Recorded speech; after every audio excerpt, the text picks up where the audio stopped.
আমার 18 বছরের চাকরানী অনেক সুন্দরী ও অল্প বয়সী ছিল। তাকে দেখে মনেই হতো না যে সে গ্রামে থাকে। একদিন হঠাৎ তার শরীর খারাপ করে, তারপর জানা যায় যে সে গর্ভবতী। একদিন আমার বাড়িতে পার্টি হচ্ছিল, তখন হঠাৎই চাকরানীর মৃত্যু হয়ে যায়। কিছুদিন হলো সে মারা গেছে। এর মধ্যেই ঘরের মধ্যে থেকে আমি বাচ্চার কান্নার শব্দ শুনতে পেতাম। একদিন আমি অনেক সাহস নিয়ে বেসমেন্টের দরজা খুলতেই আমি চিৎকার করে উঠলাম, কারণ আমার নাম সালোনি। আজ আমি আপনাদের এমন একটা ঘটনা শোনাতে যাচ্ছি যেটা শুনে তোমাদের গায়ের লোম খাড়া হয়ে যাবে। আমি নিজেকে পৃথিবীর সব থেকে সুন্দরী বউ বলে মনে করতাম, কিন্তু আমি জানতাম না যে এটা আমার ভুল ধারণা।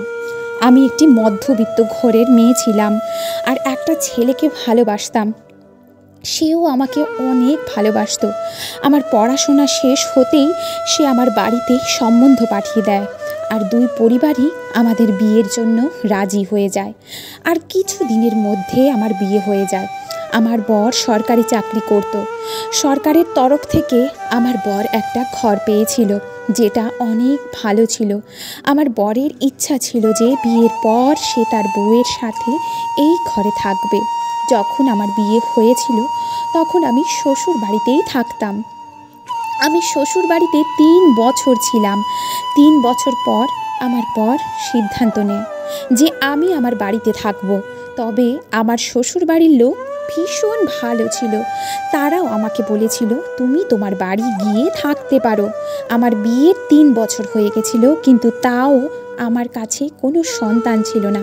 আমি যখন এই বাড়িতে এলাম দেখলাম বাড়িটা অনেক বড়, আর ঘর পরিষ্কার করতে আমার অনেক সমস্যা হতো। আমি আমার বরকে একজন চাকরানী রাখার কথা বলেছিলাম। আমার এই বাড়িতে থাকার 1 মাস হয়ে গেছিল। আমি বরকে বললাম, আমি তোমাকে বলতে বলতে হাঁপিয়ে গেছি যে আমার একজন চাকরানী লাগবে। এত বড় বাড়ির কাজ আমি একা সব সামলাতে পারছি না, কিন্তু তুমি তো শুনছই না, কোনো না কোনো অজুহাত দেখিয়ে দাও। এত বড় বাড়ির কাজ একা আমার দ্বারা সম্ভব নয়। তার উপর সারা বাড়িতে আমি একা থাকি। তুমি তো সকালবেলা বেরিয়ে যাও আর সেই রাতের বেলা ফেরো। সারা দিন আমি একলা ঘরে থাকি। আমি আমার বরকে ধমক দিয়ে বললাম, যদি তুমি চাকরানি খোঁজ না করো তবে আমি এখন থেকে চলে যাব। আমি আমার বাপের বাড়িতে কখনো এত কাজ করিনি। আমার মা কখনো আমাকে দিয়ে এত কাজ করাতো না। আর আমার শ্বশুর বাড়িতে আমার শাশুড়ি সব কাজ করত। যখন থেকে আমি এই বাড়িতে এসেছি সব কাজ আমাকেই করতে হয়। 1 মিনিটের জন্য সময় পেতাম না যে আমি আরাম করব। আমার বরের নাম ছিল রাহুল। রাহুল আমাকে বলে, সালোনি, তোমার চিন্তা করো কারণ নেই। আমি গ্রাম থেকে একটি মেয়ের ব্যবস্থা করেছি। 1 সপ্তাহ পর সে চলে আসবে, কিন্তু তুমি তো অপেক্ষাই করতে পারছো না। সব সময়ের জন্য চাকরানি খুব কষ্ট করে পাওয়া যায়, আর সেই মেয়েটা যখন আসবে তোমার সব চিন্তা দূর হয়ে যাবে। রাহুল আমার রোজ এই ধরনের কথা বলতো। কিছুদিন পর রাহুল বাড়ি এলে দেখি তার সাথে একটি 18 বছরের মেয়ে ছিল। সেই মেয়েটাকে দেখে আমার অনেক রাগ হচ্ছিল, কারণ সে আমার বরের সাথে দাঁড়িয়েছিল। আমি রেগে গিয়ে আমার বরের দিকে তাকিয়ে কিছু বলতেই যাব, তখনই রাহুল বুঝে যায় যে আমি তার দিকে রেগে তাকিয়ে আছি। তখন রাহুল সেই মেয়েটার সাথে আমার আলাপ করিয়ে দিয়ে বলে, এর নাম রিনা। এখন থেকে এই আমাদের বাড়ির সব কাজ করবে। এখন আর তোমাকে চিন্তিত হতে হবে না। একে ঘরের সব কাজ বুঝিয়ে দাও। আমার বর বলল, আমি ভেবেছি যে নিচে যে বেসমেন্ট আছে ওখানে এর মেয়েটাকে থাকতে দেব। তারা তার জিনিসপত্র সেখানে রাখতে পারবে আর সেখানে থাকতেও পারবে, আর তোমার সাথে সারা দিন ঘরে থাকবে। এখন আর তোমার কোনো চিন্তা নেই। এই মেয়েটাই তোমার সব কাজ করে দেবে। তুমি একে এর ঘরে নিয়ে যাও। আর তাছাড়া আমাদের নিজেদেরও তো নিজেদের জন্য সময় চাই, তাই না? এই কথা শুনে আমি নিজেকে অনেক ভগবান বউ বলে মনে করতে লাগলাম যে আমার বর আমার কত খেয়াল রাখে, আর অনেক হাসি মজাও করতো। আমি বললাম, হ্যাঁ, আমি সারা বাড়ি দেখিয়ে দিচ্ছি আর সব কাজও বুঝিয়ে দিচ্ছি। আমি রিনাকে বললাম, চলো রিনা, তোমাকে তোমার ঘরটা দেখিয়ে দিই। রিনা বলল, হ্যাঁ মালকিন। আর আমিও তাকে ঘর দেখাতে নিয়ে গেলাম আর বললাম, রিনা, তুমি এই ঘরে তোমার জিনিসপত্র রেখে দাও আর ভালো করে একটু চা বানিয়ে নিয়ে এসো। তারপর আমি আমার ঘরে চলে গেলাম। ঘরে গিয়ে আমি রাহুলকে বললাম যে আজকে আমি অনেক খুশি। যদি রিনা এই বাড়িতে না আসতো তবে আমি এই বাড়ির কাজ করতে করতে তো একদিন মরেই যেতাম। এই কথা শুনে রাহুল হাসতে হাসতে বলতে থাকে, ভালো কথা, এটা যে তুমি এই পৃথিবী থেকে চলে যাওয়ার পর আমি দ্বিতীয় বিয়ে করার সুযোগ পেতাম। তুমি বেঁচে থাকলে তো এগুলো সম্ভব নয়। দ্বিতীয় বিয়ের কথা ভাবলেই আমার মনটা নিচে ওঠে। রাহুলের এই কথা শুনে আমার অনেক রাগ হয় আর আমি রাগ করে রাহুলের দিকে তাকাতে সে চুপ হয়ে যায়। আমি বললাম, পুরুষ মানুষ এমনই হয়, যতই তাদের জন্য ভালো কাজ করো না কেন মন ঠিক দ্বিতীয় বিয়েতেই পড়ে থাকে। পুরুষ মানুষের মান সম্মান নিয়ে থাকতে ভালো লাগে না মনে হয়। আমি রাহুলকে অনেক কথা শুনিয়ে দিই, কারণ এটা প্রথমবার নয়। রাহুল এমনি আমাকে রাগিয়ে আমার সাথে মজা করতো। রাহুল বলল, তুমি তো শুধু শুধু রাগ করছো। তুমি তো জানো এই বাড়িতে তুমি ছাড়া আমার আর কেউ নেই যার সাথে আমি একটু মজা করতে পারি। আর তুমি হতো এটা জানো না আমি তোমাকে কতটা ভালোবাসি। আর তুমি ছাড়া আমি অন্য কারোর দিকে চোখ তুলে পর্যন্ত দেখি না, তাও তুমি আমাকে এমন কথা বলছো। আর বরেরা এমনি এমনি করে না, কিছু কিছু বউয়ের সন্দেহের জন্যও এমন করে। আর আসলে বরের দ্বিতীয় বিয়ের পেছনে প্রথম বউয়েরই হাত থাকে। রাহুলের কথা শুনে আমি রাহুলদের দিকে তাকালে রাহুল বলে, আচ্ছা বেশ ঠিক আছে, আমি তোমাকেই ভালোবাসি এই কথা বলো না আর একরকম রাগ করো না। না রাগ করলে তোমাকে আরও ভয়ঙ্কর দেখতে লাগে। তার এইরকম কথা শুনে আমিও হেসে দিলাম। আমরা একে অপরের সাথে খুব সুখী ছিলাম। আমার বর বলতে থাকে, আজ কি কথা বলেই পেট ভরাবে? আমার খুব খিদে পেয়েছে, কিছু খাওয়ার ব্যবস্থা করো। আর রাহুল, আমি তো আজকে খাওয়ার বানাইনি, খিদেতে আমার অবস্থা খারাপ হয়ে যাচ্ছে। আর ঝগড়া করা ছাড়া তোমার কি আর কাজ নেই? রাহুলের কথা শেষ হতে না হতেই রিনা দরজার সামনে এসে দাঁড়িয়ে বলে যে, মালকিন খাবার তৈরি হয়ে গেছে। আমরা দুজন হেসে রিনার দিকে তাকালাম। আর ঝগড়ার জন্য তো আমরা ভুলেই গিয়েছিলাম যে আমরা চাকরানি রেখেছি। আমাদের হাসতে দেখে রিনা আমাদের দিকে অবাক হয়ে তাকায়। আমি রিনাকে বললাম, তুমি গিয়ে খাবার টেবিল তৈরি করো, আমরা আসছি।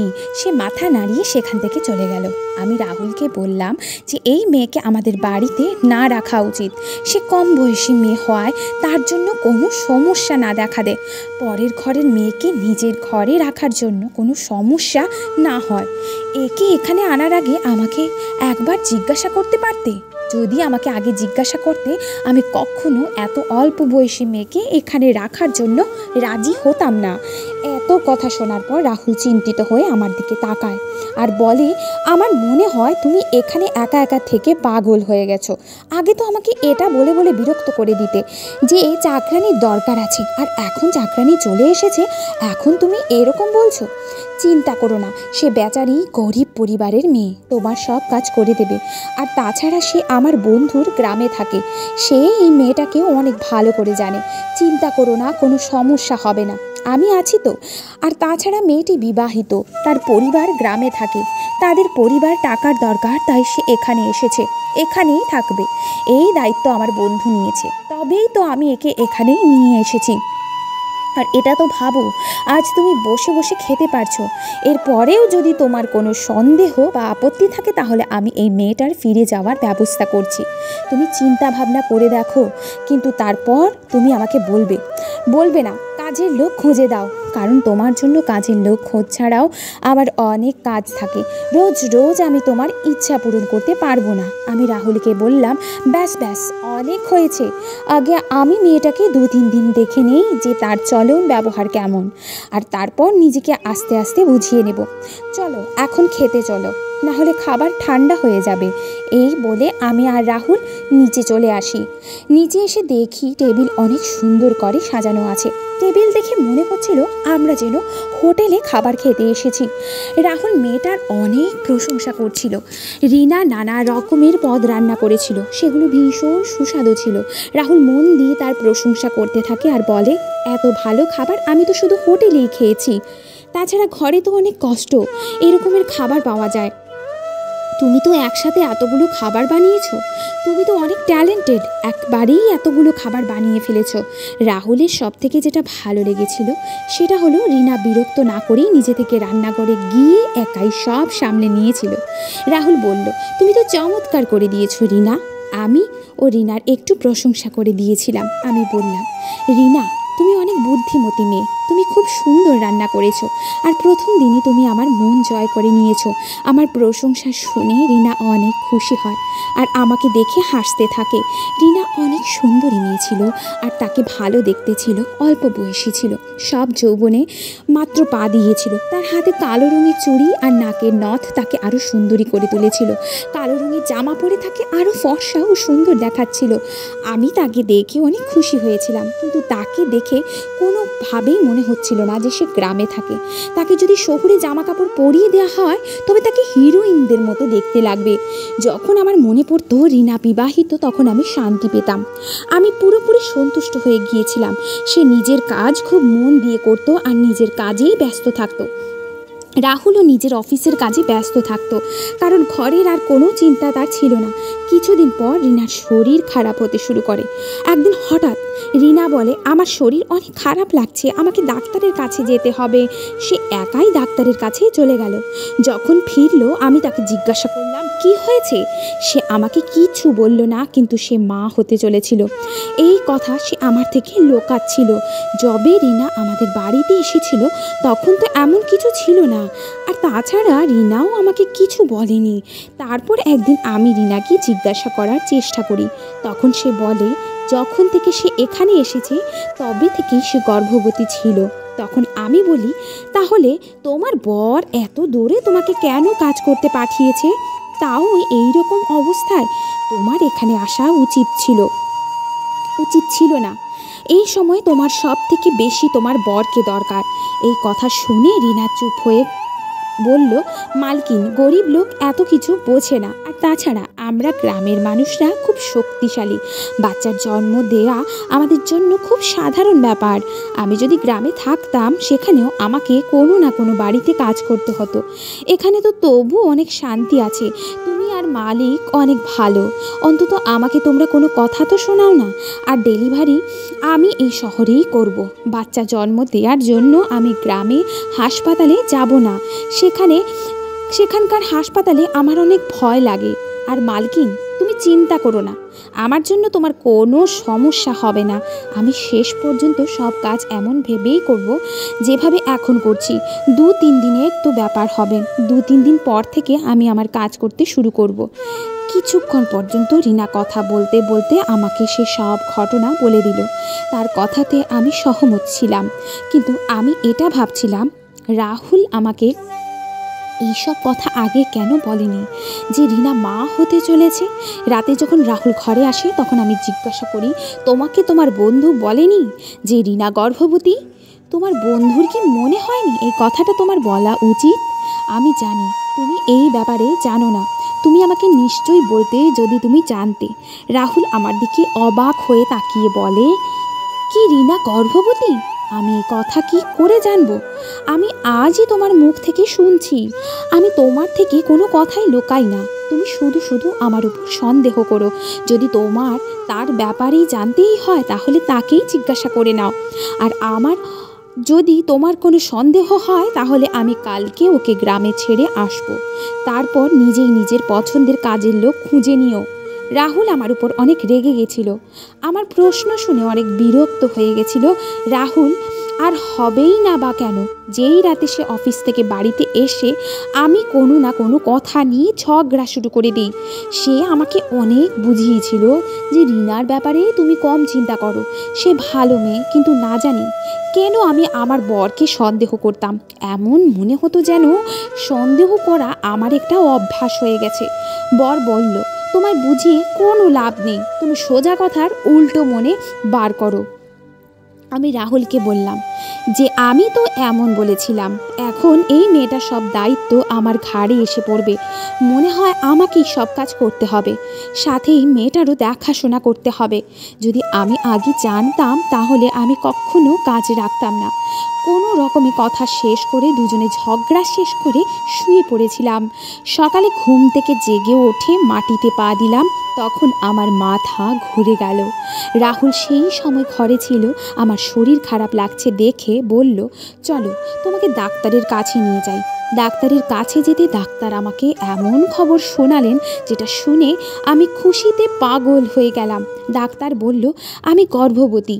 এটা শুনে আমার বর অনেক খুশি হয়েছিল। আর হবে না কেন, 3 বছর পর এত খুশির খবর শুনেছিলাম। বিয়ের পরে আমি অনেক ডাক্তার দেখিয়েছিলাম, কিন্তু কোনো ওষুধে কাজ করেনি। আমার বর বাচ্চা চাইতো, কিন্তু কখনো এর জন্য আমার উল্টোপাল্টা কোনো কথা বলেনি। বরের মনে হতো অনেক লোকের তো 10 বছর পর বাচ্চা হয়, আমাদের তো শুধু 3 বছর হয়েছিল। সে বাচ্চা দত্তক নিতেও রাজি ছিল, কিন্তু তার বন্ধু বোঝাতো যে নিজের রক্ত নিজেরই হয়। তার বন্ধুদের বোঝানোর জন্য সে চিন্তা ভাবনা করে কাজ করত আর নিজের রক্তের জন্য অপেক্ষা করত। আজ যখন এই খুশি সে পাচ্ছে, তখন তার আনন্দ সে মুখে প্রকাশ করতে পারছে না। এই খবর শুনেই রাহুল সারা হাসপাতালে মিষ্টি বিলিয়েছিল। বাড়ি ফিরে সে রিনাকেও এই খবর শুনিয়ে বলে, এখন থেকে মালকিনের ভালো করে খেয়াল রাখতে হবে। রাহুল আমাকে বলে, তুমি এখানে বসো আর বিছানা থেকে এক পাও নিচে নামানোর দরকার নেই। রাহুল বলে, আমি তো বুঝতেই পারছি না এত বড় খুশি আমি কিভাবে উদযাপন করব। সে বলে, তুমি রিনার ব্যাপারে ভাবা বন্ধ করো। সে গ্রামের মেয়ে, সে এইসব কাজে অভ্যস্ত। সেখানকার মহিলারা এই অবস্থায় ঘরের 10টা কাজ একসাথে করে। তুমি আমার কথা মন দিয়ে শোনো, তুমি শুধু নিজের খেয়াল রাখবে। আমি ও রিনাকে বলবো সে যেন শুধু তোমার খেয়াল রাখে, তোমার কোনো জিনিসের অভাব হতে দেব না। রাহুল আমাকে অনেক ভালো করে বোঝাচ্ছিল। তার এত ভালোবাসা দেখে আমার চোখে জল চলে আসে। সে আমাকে সত্যি অনেক ভালোবাসতো। আমি নিজেকে অনেক ভাগ্যবতী মনে করতাম যাতে তার বর এত ভালোবাসে। এমন মনে হচ্ছিল যেন পৃথিবীর সব সুখ আমার পায়ের তলায় চলে এসেছে। আমি অন্য সব কথা ভুলে আমার নতুন অতিথির জন্য তৈরি হতে চেয়েছিলাম, কিন্তু যখন থেকে রিনা এই খুশির খবর শুনেছিল, তখন থেকে কেমন যেন উদাস থাকতো। আমি এই ভেবে মনকে বোঝাতাম যে আমার বর আমার এত খেয়াল রাখে দেখে তারও হয়তো মনে হয় যদি তার বরও তাকে এত ভালোবাসতো, কারণ আমার বর সত্যি আমার অনেক খেয়াল রাখতো। রিনার ডেলিভারির সময় চলে এসেছিল, আমার তখনও ডেলিভারি হওয়ার দেরি ছিল। রাহুল আমার সাধের অনুষ্ঠান করতে চেয়েছিল, তাই সে আমার শ্বশুরবাড়ি ও বাপের বাড়ির লোকেদের ডেকে পাঠিয়েছিল। এইসব দেখে রিনা দুঃখী দুঃখী থাকতো। সে চুপচাপ থাকতো, শুধু নিজের কাজে ব্যস্ত থাকতো। আর আমি বাচ্চার খুশিতে তার দিকে নজর দেওয়ার কমিয়ে দিই। যেদিন আমার সাধ ছিল সেদিন সবাই আমার অনেক আশীর্বাদ করে, সবাই অনেক খুশি ছিল। খাবার খাওয়ার পর সবাই একসাথে বসে গল্প করছিল। আমার শ্বশুরবাড়ির সবাই বলছিল এখানে একলা থাকা আমার ঠিক নয়। রাহুল বলল যে সে নিজের সাথে আমাকে এই বাড়িতেই রাখতে চায়। তার জেদের সামনে বাড়ির লোক চুপ হয়ে গেল। রাহুল অনেক জেদি ছিল, সেই জন্য তারা বেশি কিছু বলেনি। সবাই বসে গল্প করছিল। সেই সময় এমন একটা ঘটনা ঘটলো যেটা দেখে সবার গায়ের লোম খাড়া হয়ে গেল আর খুশির পরিবেশ দুঃখে বদলে গেল। জানতেই পারিনি যে বসে বসে এমন হয়ে যাবে যে আনন্দ দুঃখ বদলে যাবে।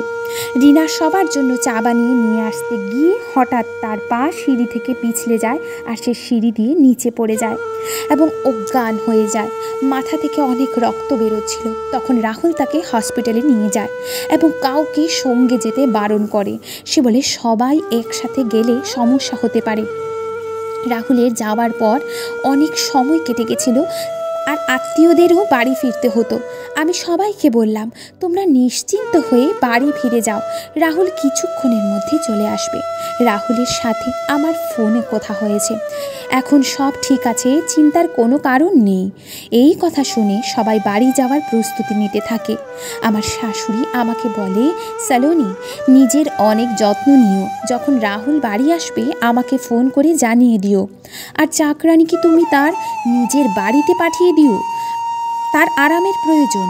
আর তোমার শরীরও তো ভালো না, তার চিন্তা করলে তোমার শরীর এতে আরও খারাপ হয়ে যাবে। তার বরকে দেখে তাকে ফেরত পাঠিয়ে দিও আর বলবে ডেলিভারির পর সে কোনো আবার তাকে এখানে রেখে যায়। আমি শাশুড়িকে বললাম, ঠিক আছে মা, আপনি যেটা বলবেন। আমি তো নিজেও চাইতাম যে এই সময় রিনা নিজের গ্রামে ফিরে যাক। তাছাড়া এই সময় তার ঘরের কাজ করার মতো অবস্থা ছিল না। আমি তাকে অনেকবার বলেছিলাম যে গ্রামে ফিরে যাও, কিন্তু সে আমার কথা শুনতো না। সবাই চলে গেল। তাদের দরজার কাছে ছেড়ে আসার পর আমি আমার নিজের ঘরে গিয়ে বসলাম। আমি বারবার রাহুলকে ফোন করছিলাম। যত সময় বাড়ছিল আমার চিন্তা তত বাড়ছিল। রাত 3টা বেজে গেছিল আর রাহুলের যাওয়ার 5 ঘন্টা হয়ে গেছিল। আমি কিছুক্ষণ পর পর রাহুলকে ফোন করছিলাম, কিন্তু তার ফোন বন্ধ আসছিল। এই কথা ভাবতে ভাবতে আমার ঘুম পেয়েছিল। আমি শুয়ে পড়েছিলাম, আর যখন ঘুম ভেঙে আমি চমকে যাই। আমি দেখি আমার সামনে রাহুল দাঁড়িয়ে আছে। আমি বললাম, কি হয়েছে? তুমি এত দেরি করে কেন বাড়ি ফিরলে? আর রিনা কোথায়? রিনা ঠিক আছে তো? সে কোথায়? আমি দেখা করে আসি। দাঁড়াও, যদি তাও কোনো জিনিস দরকার পড়ে। আমি দেখা করতে যেতে লাগলাম। এর মধ্যে রাহুল আমার হাত ধরে বুকে জড়িয়ে নিল আর বলল, শান্ত হও সালোনি, রিনা এই পৃথিবীতে আর নেই। এটা শুনে আমি বললাম, তুমি কি আমার সাথে মজা করছো? রাহুল বলল, আমি তোমার সাথে কোনো মজা করছি না, আমি সত্যি বলছি। আমি বললাম, রিনা কি করে মরতে পারে? তার বাচ্চার কি হলো? আমি তো ভাবতেই পারছিলাম না যে এত হাসি খুশি রিনা এইভাবে মরে যাবে। রাহুল বলল, তার বাচ্চা পেটেই মরে গেছিল, আর রিনার মাথায় গভীর চোট লাগার জন্য তার মৃত্যু হয়ে যায়। এই কথা শুনে আমার তো হোঁশ উড়ে গিয়েছিল। সে আমায় বলল, আমি তার কাজকর্ম করে আসছি। সে বলল, আর আমি অনেক ভয় পেয়ে গেছি, যদি পুলিশ এই খবর জানতে পারে তবে আমার চাকরিও চলে যাবে, আর সারা জীবন আদালতের চক্কর কাটতে কাটতে জীবন শেষ হয়ে যাবে, আর আমি নিজেকে নির্দোষও প্রমাণ করতে পারবো না। এইসব শুনে আমি আরও চিন্তায় পড়ে গেলাম।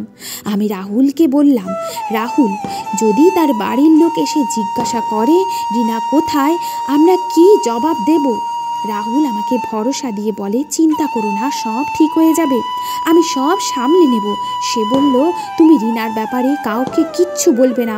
আমি বললাম, আচ্ছা ঠিক আছে, আমি কাউকে বলবো না। রিনার মৃত্যুতে আমি অনেক দুঃখ পেয়েছিলাম আর দিন রাত কাঁদতাম, এই ভেবে এত হাসি খুশি মেয়েটা রিনা কিভাবে এত তাড়াতাড়ি পৃথিবী ছেড়ে চলে যেতে পারে। কিন্তু সময়ের সাথে সাথে সব ঠিক হয়ে যায়। আমিও আস্তে আস্তে রিনার মৃত্যু ভুলতে থাকি। কিছুদিন পর আমার জীবন আবার স্বাভাবিক হয়ে যায়। রাহুল নিজের অফিস থেকে 2 মাসের ছুটি নিয়েছিল, আর সে নিজে আমার দেখাশোনা করত। রাতে যখন আমি ভাবতাম তখন অদ্ভুত অদ্ভুত আওয়াজ শুনতে পেতাম। 2-3 দিন তো আমি আওয়াজটাকে পাত্তা দিইনি। কণ্ঠ একদিন রাতে আওয়াজ শুনে আমার ভয় লাগতে শুরু করে। আমি রাহুলকে ডেকে তুলি। সে আমাকে জিজ্ঞাসা করে, কি হয়েছে সালোনি? তোমার শরীর ঠিক আছে তো? যদি তোমার শরীর খারাপ করে তোমায় এখনও আমি ডাক্তারের কাছে নিয়ে যাব। আমি চিন্তিত হয়ে বললাম, আমার শরীর খারাপ নয়, রোজ রাতে আমি একটি বাচ্চার আওয়াজ শুনতে পাই, আমি ভয় পাই এই আওয়াজে, কিন্তু এতদিন আমি তোমায় কিচ্ছু বলিনি। আজ আমার এই আওয়াজে ঘুম আসছে না, এমন মনে হচ্ছে সেই বাচ্চা আমার অনেক কাছে আছে আর সে কাঁদছে। আমি রাহুলকে বললাম, চলো আমরা বাইরে গিয়ে দেখে আসি, এমন মনে হচ্ছে যে কেউ সমস্যায় আছে আর আমাদেরকে ডাকছে। আমার কথা শুনে রাহুল অবাক হয়ে গিয়ে বলে, তুমি কি বলছো? আমি তো কোনো বাচ্চার কাঁদার আওয়াজ শুনতে পাচ্ছি না। এইগুলো তোমার মনের ভুল, আর কিছু না। এই জন্য তুমি এইসব চিন্তা ভাবনা বাদ দিয়ে দাও, আরাম করে শুয়ে পড়ো। আর এই সময় তোমার বেশি বেশি আরামের প্রয়োজন। আর যদি তোমার মনে শান্তি না হয় তবে আমি গিয়ে দেখে আসছি, তোমার যাওয়ার দরকার নেই, কারণ আমি কোনো রিস্ক নিতে চাই না। রাহুল চলে গেল। বাইরে আমি অধিক আগ্রহে অপেক্ষা করার পর রাহুল যখন এলো তখন আমি জিজ্ঞাসা করলাম, রাহুল, বাইরে কে ছিল? রাহুল বলল, আমি বলছিলাম না বাইরে কেউ নেই, এটা তোমার মনের ভুল হতে পারে, তুমি কোনো স্বপ্ন দেখেছো। এখন তুমি এটা নিয়ে কিছু বলবে না আর চুপ করে শুয়ে পড়বে। এটার ব্যাপারে আমরা কালকে সকালবেলায় কথা বলবো। এই বলে রাহুল শুয়ে পড়ল। কিন্তু আমি সেই আওয়াজটার ব্যাপারেই ভাবতে লাগলাম। এই আওয়াজ আমি আজকেই প্রথম শুনছিলাম না, প্রায় 3 দিন ধরে শুনছিলাম, আর অনেক দিন পর্যন্ত আমি এই আওয়াজ শুনতে পেতাম। আমি অনেকবার রাহুলকে বলার চেষ্টা করেছি যে কোথাও বাচ্চা কাঁদছে, কিন্তু সব সময় রাহুল এটা আমাকে মনের ভুল বলে দিত। আমিও ভাবতাম হয়তো সত্যিই আমার মনের ভুল, কারণ যদি কোনো বাচ্চা সত্যি কাঁদত তাহলে রাহুলও শুনতে পেত। এই ভেবেই আমি শান্তিতে শুয়ে পড়তাম। এইভাবে কিছুদিন যাওয়ার পর আমার মনে হচ্ছিল যে রাহুল আমার কাছে কিছু একটা লুকাচ্ছে। রোজ রাতে আমি বাচ্চার আওয়াজ শুনতে পেতাম। এটা আমার কোনো মনের ভুল হতেই পারে না, নিশ্চয়ই এর পেছনে কোনো রহস্য লুকিয়ে আছে। আমি সিদ্ধান্ত নিয়েছিলাম যতদিন না আমি এই রহস্যের কথা জানতে পারবো ততদিন আমি শান্তি পাবো না। কিছু একটা এমন নিশ্চয়ই হচ্ছিল যে আমার থেকে লুকানো হচ্ছিল। আমার এটাও মনে হতো যে হতে পারে রাহুলই রিনাকে মেরেছিল আর তার বাচ্চা আশেপাশে আছে, কোনো সমস্যায় আছে। এই বাচ্চার জন্য আমার কিছু না কিছু করতেই হতো। এইসব ভাবতে ভাবতে আমি পুলিশকে ফোন করে দিয়েছিলাম আর পুলিশকে এই ব্যাপারে সব বলেছিলাম। আমি পুলিশকে বললাম যে আমি চাই আপনি আমার বাড়ির তল্লাশি নেন বা আমার ঘরে নজর রাখুন। আমি রাতে অদ্ভুত আওয়াজ শুনতে পাই। এই আওয়াজ আমার বাড়ি থেকে অথবা আশেপাশের বাড়ি থেকে আসে। আর বলি যে রিনা আমাদের বাড়ির বেসমেন্টে থাকতো, আপনি ওই ঘরের তল্লাশি করবেন, ওখান থেকে আপনি ঠিক কিছু না কিছু পাবেন। পুলিশ আমার রিপোর্ট লিখে নেয় আর বলে ঠিক আছে ম্যাডাম, আপনি একদম চিন্তা করবেন না, আপনার সাথে আছি। আপনার বর এই ব্যাপারে কিচ্ছু জানতে পারবে না। আর রাতে আপনার বাড়ির তল্লাশি করতে যাব। দুদিন পুলিশ আমার বাড়ির বাইরের আশেপাশে বাড়িতে খোঁজ খবর করে। পুলিশ বলে আপনি আমাদের বোকা বানাচ্ছেন, আমাদের এমন কোনো আওয়াজ কানে আসছে না। আমি বললাম স্যার, এমনও তো হতে পারে যে আমাদের বেসমেন্ট এই রিনার বাচ্চা আছে, কারণ যবে থেকে সে নেই তবে থেকেই তো সেই ঘর বন্ধ আছে আর তার চাবি আমার বরের কাছে থাকে। যদি আমি বরকে বেশি কিছু জিজ্ঞাসা করি তবে সে আমাকে ভুল বুঝবে, তাই আপনি নিজের মতো করে দেখে নিন। তারপর রাতে পুলিশ আমাদের বাড়িতে এসে রাহুলকে বলে আপনার বাড়ির তল্লাশি নেব। রাহুল বলে কেন আমাদের বাড়ির তল্লাশি নেবেন, আমাদের বাড়িতে এমন কি আছে? পুলিশ বলে আমরা আপনাদের আশেপাশের বাড়িরও তল্লাশি নিয়েছি, এখন শুধু আপনাদের বাড়ি বাকি আছে। এখন আমরা আপনাদের বাড়ির তল্লাশি নিতে চাই। সবার প্রথমে পুলিশ বেসমেন্টে যেতে চায়। রাহুল বলে রাহুলজি, আমাদের এই ঘরের চাবি দিন, আমরা এই ঘর খুলে দেখতে চাই। পুলিশ চাবি চাওয়াতে রাহুলের মুখের রং কেমন যেন ফিকে হয়ে গেল আর তাকে চিন্তিত মনে হচ্ছিল। সে বলল ইন্সপেক্টর সাহেব, কি ব্যাপার, কিছু তো বলুন, আমি এইভাবে আমার ঘরের তল্লাশি করতে দিতে পারি না। আপনি জানেন না আমি কে? ইন্সপেক্টর সাহেব বলল আপনি যেই হন তাতে আমাদের কিছু যায় আসে না, যদি আমাদের চাবি না দেন তবে আমরা দরজা ভেঙে ফেলব, আপনি আমাদের থমকাতে পারবেন না। আমরা শুধু এটা জানতে চাই এই ঘরে কি খিচুড়ি হচ্ছে। আশেপাশে বাড়ি থেকে কমপ্লেন আছে যে আপনার বাড়ি থেকে বাচ্চার কান্নার আওয়াজ আসে। রাহুল বলে আপনি কেমন ধরনের কথা বলছেন, বাচ্চা কাঁদার আওয়াজ তো যে কোনো বাড়ি থেকেই আসতে পারে, প্রতিবেশীদের অনেক বাচ্চা আছে, আমাদের বাড়িতে কোনো বাচ্চা নেই। ইন্সপেক্টর সাহেব বলল এই জন্যই তো আমরা আপনার ঘর তল্লাশি করতে চাই। আর আপনি এই ঘরে তালা বন্ধ করে রেখেছেন কেন? আপনি তাড়াতাড়ি দরজা খুলুন, নয়তো দরজা ভেঙে দেব। রাহুল দরজা না খোলায় পুলিশ দরজা ভেঙে দেয়। দরজা খুলে সবাই ঘরের ভেতরে গেল। এটা দেখে সবাই অবাক হয়ে গেল যে একটা ছোট্ট বাচ্চার সাথে সেখানে রিনা ছিল। যে রিনাকে আমরা মৃত ভাবছিলাম সে জীবিত ছিল। আর আমি বাচ্চার আওয়াজ শুনতে পেতাম, সেটা কোনো মনের ভুল ছিলই না। আমি এগিয়ে দেখলাম রিনার কোলে একটা ফুটফুটে বাচ্চা ছিল যাকে দেখতে রাহুলের মতো ছিল। রিনা পুলিশকে দেখে ভয় পেয়ে গিয়ে বলে আমি কিচ্ছু করিনি, যা করেছে মালিক করেছে, আমি শুধু তার হুকুমের গোলাম ছিলাম, সে যা বলতো আমি সেগুলো করতাম।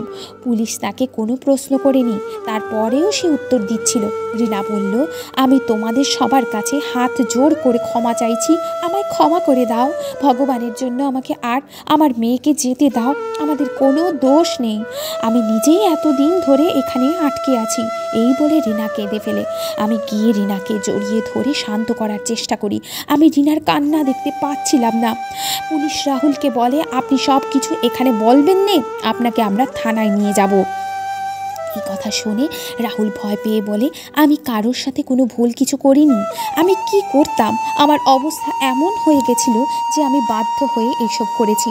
আপনি রিনাকে জিজ্ঞাসা করুন, আমি জোর করে রিনাকে বিয়ে করিনি আর রিনার সাথে কোনো জবরদস্তিও করিনি, সে নিজের ইচ্ছাতে আমাকে বিয়ে করে এখানে এসেছে।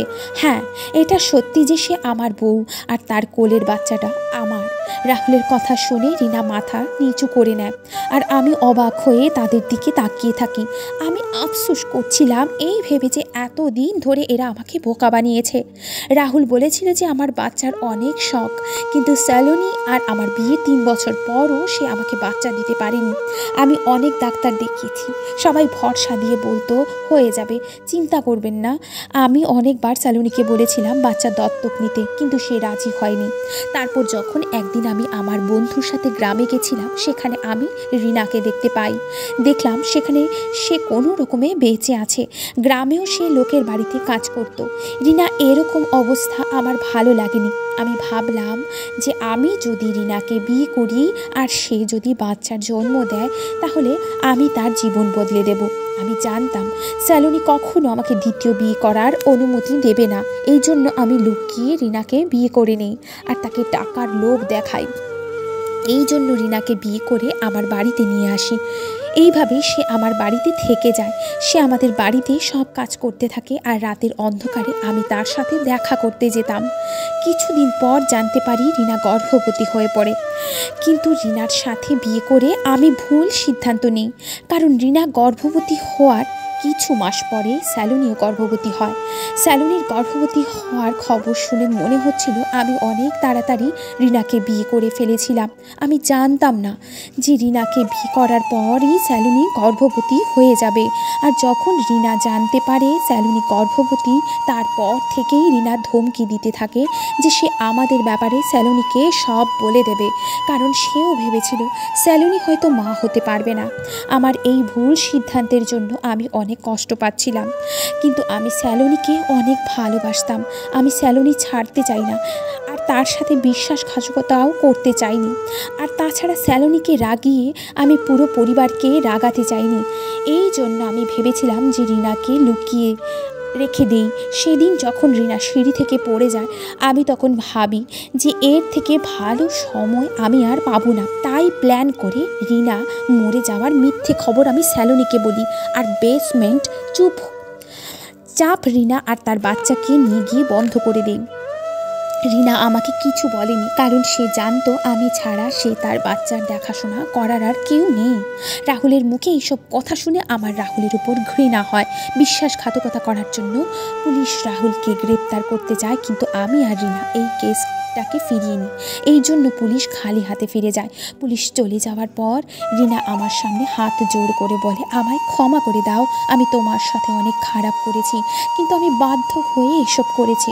আমি দারিদ্রতাতে অনেক কষ্ট পেয়েছিলাম, সেই জন্য মালিকের কথা মতো এখানে চলে আসি। আমার পয়সার দরকার ছিল আর মালিকের বাচ্চার দরকার ছিল। এই জন্য আমি নিজে দারিদ্রতা দূর করতে মালিককে বিয়ে করে নিই। মালকিন, তুমি চিন্তা করো না, তোমরা ভালো থাকো, আমি চলে যাচ্ছি, কারণ এখানে থাকার কোনো অধিকার আমার নেই।